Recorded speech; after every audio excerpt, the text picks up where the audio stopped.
Hi, this is me again with Corel Draw Tips and Tricks. Somebody just watched my video. It hadn't been loaded like 5 minutes, posted, and they asked, how did I make that leaf? Where did I get that leaf from?" Well, I just drew that leaf, and I've stated many times I don't have much artistic ability, but I just took the ellipse tool. It did not hold down the control button and just made a shape.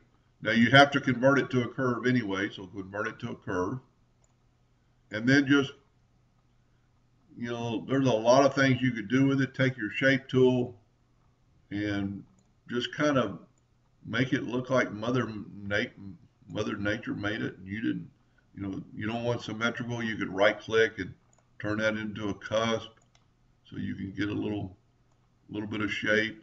You don't want any sharp edges, so you could bring that back. So let's say that's good. Then what I did, I just took the 3-point curve line and I went from about the center to about the center, and then I just kind of came down and kind of curved it one way or the other.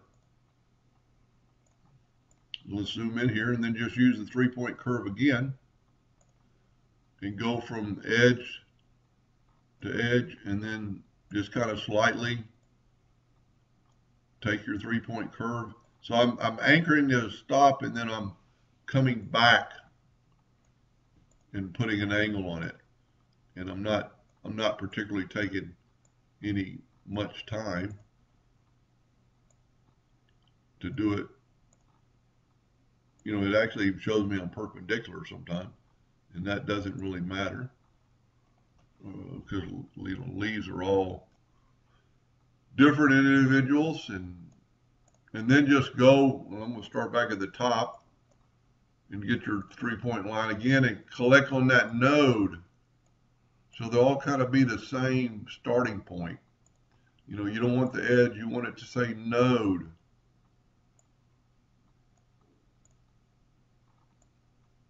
And I'm going to go ahead and finish this. And so I'm just clicking on where it says edge, and I'm not taking a great deal of time, as you can see.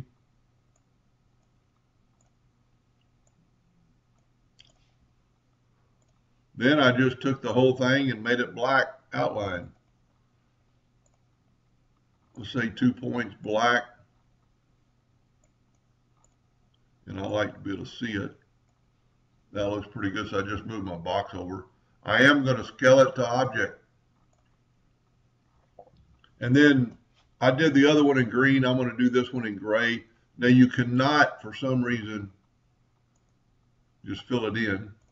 You could possibly try combining it and then filling it in with a gray, but you get some weird shapes because of something you've done with that. So you have to use the Smart Fill tool, and I'm going to just do it a light gray.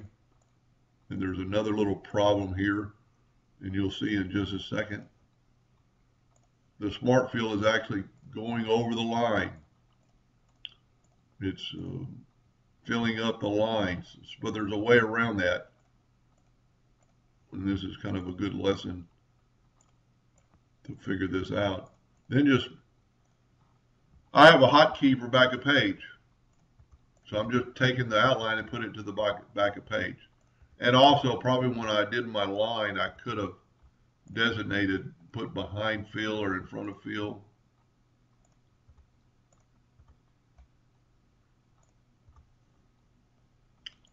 Zoom in here a little bit more. I actually must have moved something.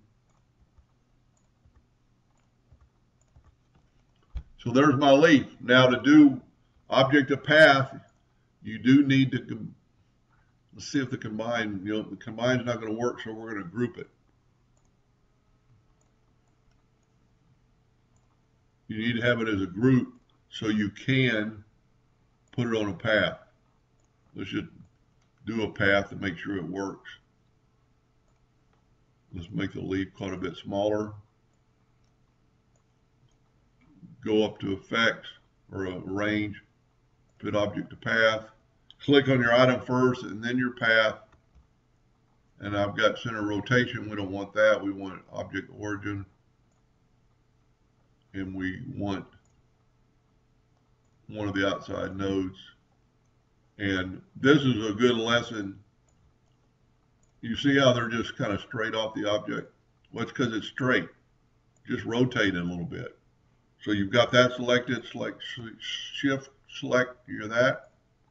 And there's you some leaves. Now it's not enough. We'll go back and put 8. Anyway, that's how I did it. Hope that helped a little bit, and thank you for watching.